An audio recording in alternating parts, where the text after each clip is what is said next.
咁今次咧係教如何去剷咗啲你唔想要嘅 app 嘅。咁譬如話呢度啦，有3個我唔想要嘅 apps，我要剷咗佢喎。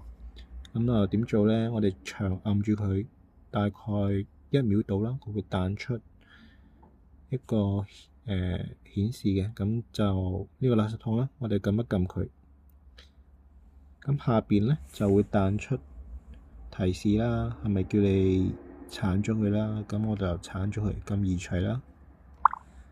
好啦，咁就冇咗一個啦。咁再嚟一次，出現垃圾桶，咁就剷咗佢，撳移除。好啦，咁再試一次，咁長按佢啦，撳一撳垃圾桶，下邊彈出啲提示，撳移除。咁啲程式你唔想要嘅就可以剷咗佢啦。好，今次影片就係咁多，希望可以幫到你。